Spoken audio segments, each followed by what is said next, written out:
बिस्मिल्लाहिर्रहमानिर्रहीम। अस्सलाम वालेकुम नाज़रीन, मेरा नाम मुख्तियार जुंज है। मैं अपने यूट्यूब चैनल से आप लोगों के साथ मुखातिब हूँ। आज हम बात करेंगे सिंध के अमन अमान पर। सिंध का अमन जो है बहुत ख़राब हो चुका है। आप लोगों ने देखा कल 26 अगस्त 2025 को जो अपना दो मर्डर हुए हैं, एक लाड़काना में दूसरा कंबर में जो अपना कत्ल हुआ है एक सोशल वर्कर सागर चांडियो का। तो उसने हमेशा गरीबों की आवाज़ बन कर ऊपर आए और ज़ालिमों के ख़िलाफ़ उसने अपनी आवाज़ बुलंद की और कल उसको कत्ल किया गया। और दूसरा जो कत्ल लाड़काना में हुआ है वो काबिल मज़म्मत है। जो अहमद अली भट्टी एक नौजवान लड़का और बिल्कुल बच्चा है, मासूम है वो। जब वो साइकिल मोटर पर निकला है और उन्होंने दरिंदों ने जब गाड़ी छीनी है उससे, गाड़ी भी छीन ली है, तो ज़ालिमों उसको गोलियां मारने की क्या ज़रूरत है। और उसकी गोलियां उस बच्चे को गोलियां सीने वाली मार दी हैं और उस बच्चे को उन्होंने शहीद कर दिया वहाँ। उनको ये भी एहसास नहीं हुआ ये किसी का बेटा है, ये किसी का भाई है। तो बहुत दुख हुआ।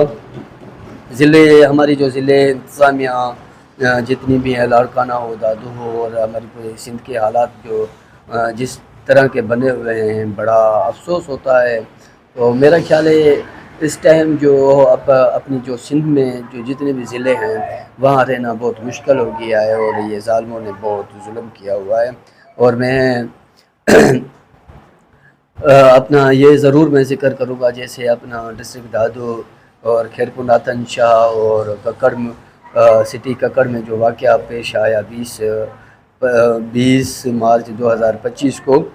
तो दिन दिहाड़े वहाँ भी एक मज़लूम एक रोज़ेदार था, माशूक अली जुंज को उन्होंने कत्ल कर दिया। जब वो ज़ालिम कत्ल करके चले गए और FIR भी होगी, अभी तक वो ज़ालिम अरेस्ट नहीं हुए।